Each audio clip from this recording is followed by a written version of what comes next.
It always began the same way. Not with sunlight, not with the smell of breakfast, not with the gentle murmur of a father calling his daughter to rise and greet the day. It began with a sound. A seismic thud, a pulse, a ritual, dum, da da da dum, and just like that, the house would breathe. It would tremble with memory and echo. Carnie Wilson, still tangled in childhood dreams, would jolt awake not to silence or storybooks, but to the echo of a song that meant everything, and maybe too much, to the man down the hall. Each morning, her world reset. A needle hit vinyl, a memory played louder than any voice. And there she was again, the little girl in the house of sound. That house belonged to Brian Wilson. Not just the co-founder of the Beach Boys. Not just a songwriter. He was a dreamer, a sound architect, a man who built cathedrals out of harmony and filled them with ghosts. But he was also a father. A complicated one, a distant one, a broken one, and the song, Be My Baby, by the Ronettes. To the rest of the world, it's 3 minutes of perfection. To Brian Wilson, it was something more. It was a destination he never reached. It was a note he could never quite hit. It was his morning prayer. The walls of the house learned that rhythm. Dum, da da da dum. It pulsed through the windows. It bled into the carpet.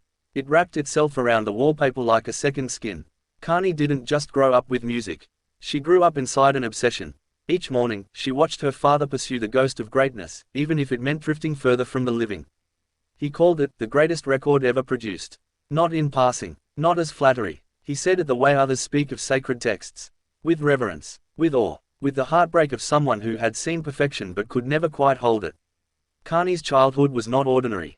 It was not filled with bedtime stories or bike rides. It was built on vibrations. It was engineered in mono and drenched in reverb. Her father didn't tell her how to feel. He showed her with volume knobs. That thundering drumbeat, it wasn't just music. It was a signal, a flare in the dark. Her father was awake. He was searching again. Each day, he would press play, as if hoping the song might answer a question he hadn't yet formed. As if those first few bars might finally say what he never could. Carnie grew up learning to share her father's love with the Ronettes. With a vinyl groove, with an echo that never left the room. How does a child compete with a song? How does a daughter find her father in a house that shakes with the same melody, day after day?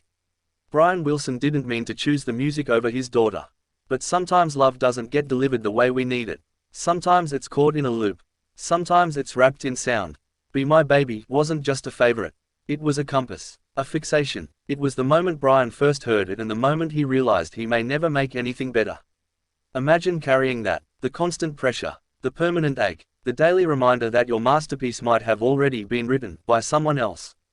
That song became his muse and his master.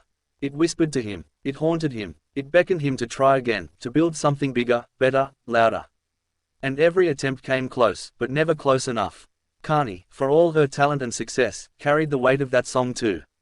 She became a singer, not just because of genes, but because music was her inheritance, the one language her father truly spoke. And yet, in her voice, there is always a trace of that morning rhythm. Always a shadow of that same opening beat. Dum, da da da dum. To Brian, that drumbeat was more reliable than conversation. It was more honest than therapy. It told the truth he couldn't say out loud, that he was always chasing, always yearning. He said, I felt like I wanted to try to do something as good as that record, and I never did. That isn't defeat. That's a declaration of devotion. That's the voice of a man who measured greatness with his ears and found himself just short. It didn't matter how many classics he wrote. God only knows, Don't Worry Baby, Wouldn't It Be Nice, all came from the same well. All soaked in the same longing. But Be My Baby remained untouchable. Phil Spector's production, Ronnie's voice, the echo of innocence and desire, Brian heard in it something eternal. And he wanted in. He wanted to belong to that moment. He wasn't just inspired, he was transfixed. It wasn't an influence, it was a life raft. But for his daughter, it was something else entirely. It was the song that overshadowed birthdays. The song that replaced hugs. The song that filled the gaps where conversation might have lived. This isn't a story of blame. It's not a tale of resentment. It's a confession wrapped in melody. A family shaped by a frequency. Carnie Wilson never stopped loving her father. But she had to learn to find him in between the beats. In the silence between songs. In the brief moments when the music paused and a man peeked out. Those mornings, though, they never changed. That song played on, a loop in the brain, a tattoo on the soul. She remembers it not just because it was loud, but because it was always. It was the one constant. It was the first sound of her day and, sometimes, the last echo at night. Brian Wilson, the man who gave us so much joy, carried so much sorrow. His gift was also his burden. His passion, a kind of prison. He didn't know how to stop trying. He didn't know how to stop hearing it. And maybe he didn't want to. Because in that song, he found purity.